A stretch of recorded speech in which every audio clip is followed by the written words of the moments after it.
Hey guys, in honor of Memorial Day, I thought we would draw our national symbol, the bald eagle. We'll learn a few bald eagle facts and then we'll get started.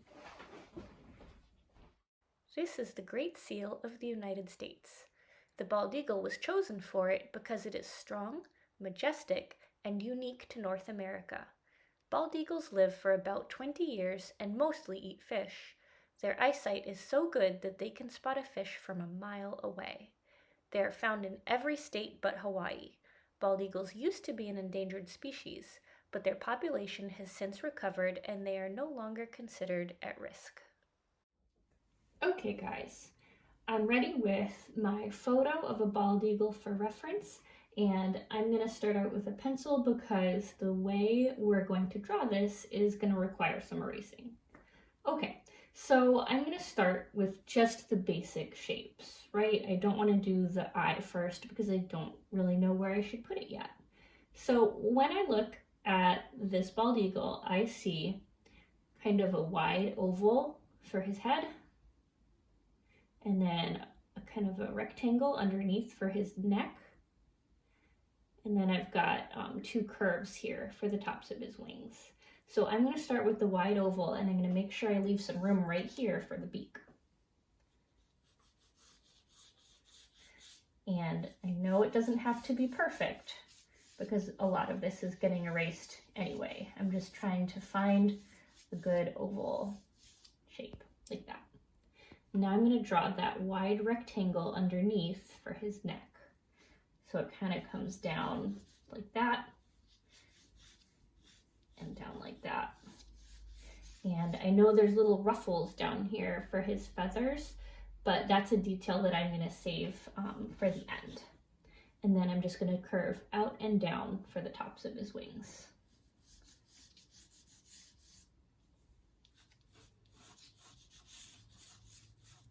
Okay, I can erase this because his head and his neck are connected.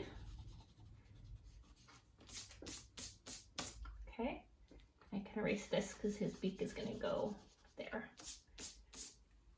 All right, for the beak, you can see that it curves out and down, and then it's hooked. That means it has like a curve right here. And you can tell by looking at his beak that this bird eats fish. This is not a beak that's meant for eating little berries. I'm going to draw that curve that goes out like that. And I can see, and you can see, I bet, the corner of his mouth goes in a lot further than the top of his beak, right? It doesn't stop right here. It goes all the way in like that.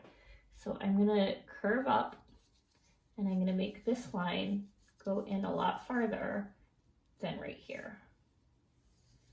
Okay, so there's his mouth, and I just need to do the bottom of his beak down here. Right, like that, just kind of a curved line.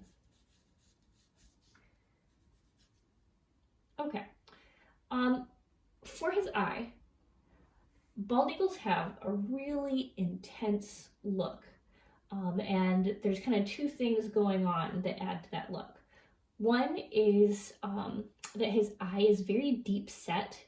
There's like this line above his eye that kind of makes him look a little angry, even though he probably isn't. So I'm going to draw that line first, like that.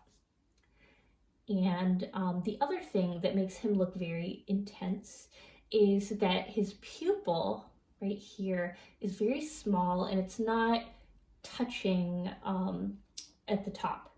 It's like right in the middle of his eye. So I'm going to draw one circle, two circles,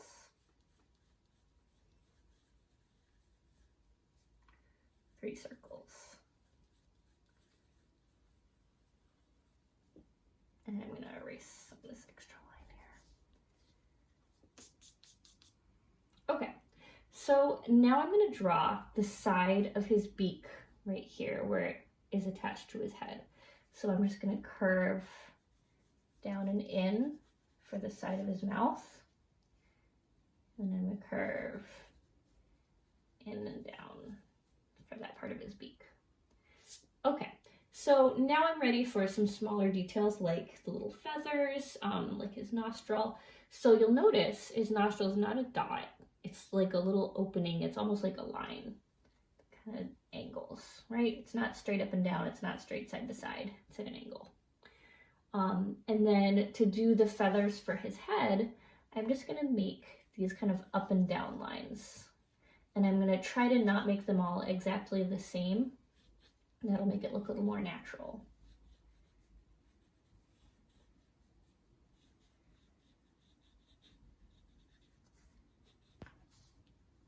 Okay, and I'll add a few to the side here.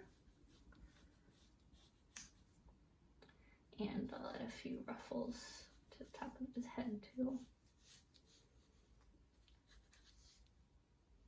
And a few lines for the feathers on his wings. Don't need to go crazy adding them all, just a couple.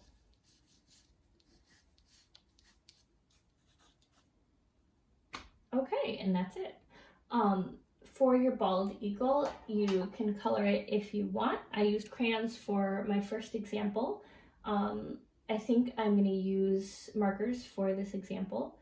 I hope you guys have a wonderful week, and I'll see you next week for a new lesson.